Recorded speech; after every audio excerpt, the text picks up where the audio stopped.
In the heart of North Dakota, in a remote farmhouse, the tale of the leprechaun begins.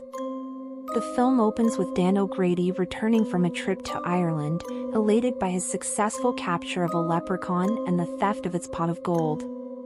Brimming with excitement, he brings the treasure back to his wife, sharing the news of their newfound wealth. However, the celebration is short-lived. The leprechaun, portrayed by Warwick Davis, is relentless in his pursuit of his stolen gold and follows O'Grady back to America, seeking vengeance.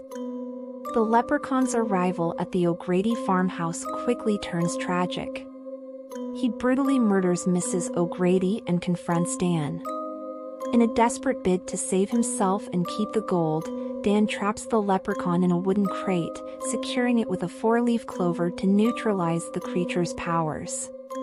But the struggle takes a toll on Dan, who suffers a stroke and collapses before he can destroy the leprechaun.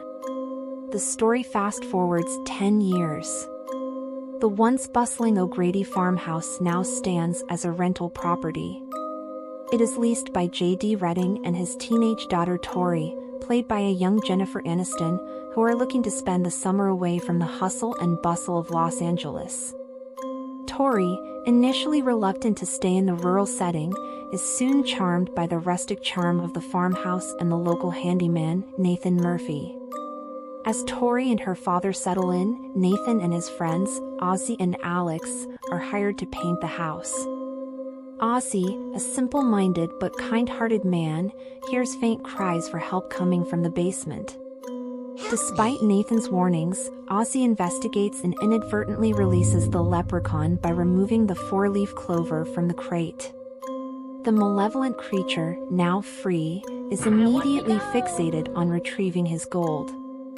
The discovery of the gold coins happens by chance. Ozzie and Alex stumble upon a bag of gold while exploring the property. Unaware of the danger they have unleashed, they decide to hide the gold, hoping to use it for their own benefit. However, the leprechaun is not far behind. Using his supernatural powers, he begins his campaign of terror to reclaim his treasure.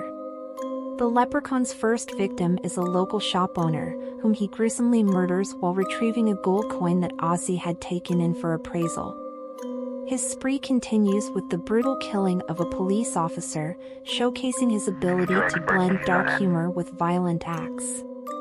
The leprechaun's attacks grow increasingly bizarre and inventive, reflecting his magical abilities and twisted sense of humor. Back at the farmhouse, Tory, Nathan, Ozzie, and Alex realize the severity of their situation.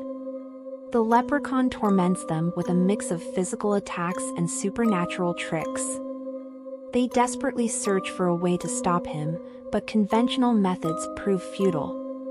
Bullets and physical assaults merely slow him down, but nothing seems to be able to kill him. In a pivotal moment, the group learns from Dan O'Grady, who is now residing in a nursing home, that the leprechaun can only be defeated with a 4-leaf clover. This revelation sets off a frantic search around the property, racing against time as the leprechaun's attacks grow more aggressive. Tory manages to find a 4-leaf clover in the nick of time. In a tense showdown, Alex attaches the clover to a wad of gum and uses a makeshift slingshot to shoot it into the leprechaun's mouth. The effect is immediate and dramatic.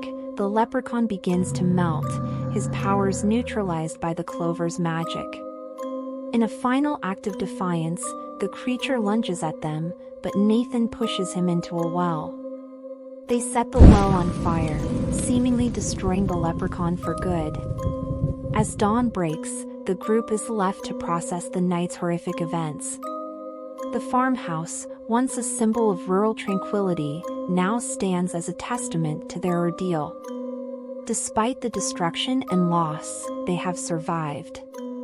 The film closes with the leprechaun's ominous voice echoing from the well, vowing to return and reclaim his gold, leaving the door open for future horrors. What do I look like, me lad? See that? The buckles on me shoes? Why, I'm a leprechaun.